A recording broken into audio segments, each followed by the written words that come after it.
This is Daily Armenia, CivilNet's Daily News Digest. Here's what's making headlines in Armenia today.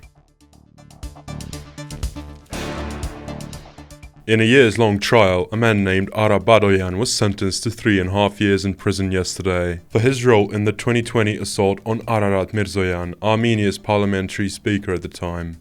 The Prosecutor General's office has told CivilNet that it is going to appeal the decision.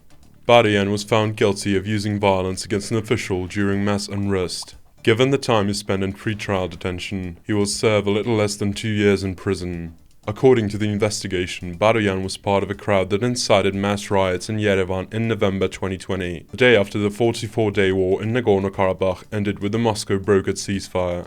Outraged by the terms of the agreement, which included major territorial concessions to Baku, the crowd stormed government and parliament buildings in central Yerevan and beat up Mirzoyan, who at the time served as parliament speaker and now holds the post of foreign minister.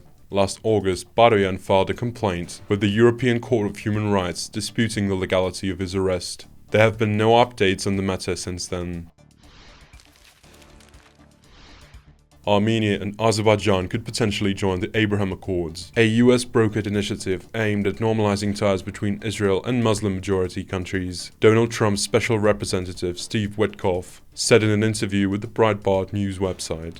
It could happen with Azerbaijan and Armenia, where we believe we're very, very close to a final settlement of the conflict in those countries. Both, I believe, might be willing to join the Abraham Peace Accords. He did not elaborate on whether the two countries would first need to sign a normalization deal before joining the accords.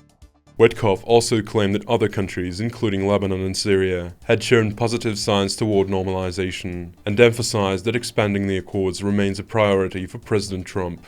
We're working with the State Department, and I'm confident that 4, 5, or even 6 more countries could join the Abraham Accords in the coming months, he said. Israel signed the first Abraham Accords in 2020 during Donald Trump's first term, establishing diplomatic relations with the United Arab Emirates and Bahrain. Sudan and Morocco later joined the initiative, expanding the US-led push for normalization between Israel and Muslim-majority countries. Armenia's Metsamor nuclear power plant will suspend operations for 2 months. Starting tomorrow for scheduled maintenance, the facility's Deputy Director General Movses Vardanyan announced today.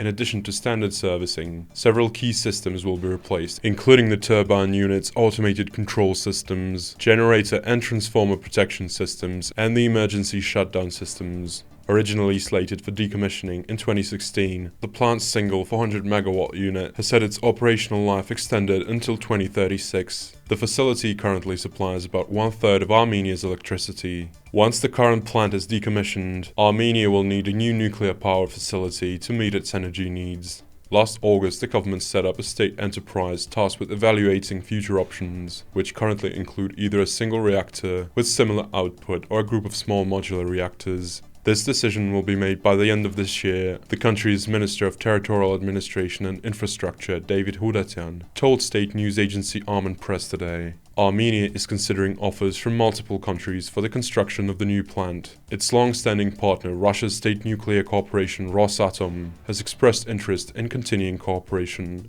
At the same time, the United States also showed interest. In January, Armenia and the US signed a charter on strategic partnership, which explicitly mentioned civil nuclear energy cooperation, prompting speculation that Armenia may be considering entrusting the construction of its next nuclear plant to the Americans. And finally, the CivilNet number of the day is 100.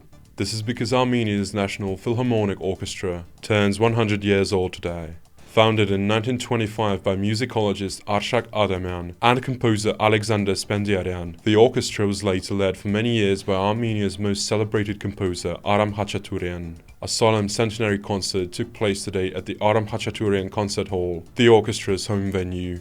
The performance featured New York-based Chinese pianist Yu Jia Wang and culminated with Khachaturian's Symphony No. 2, one of his most renowned compositions.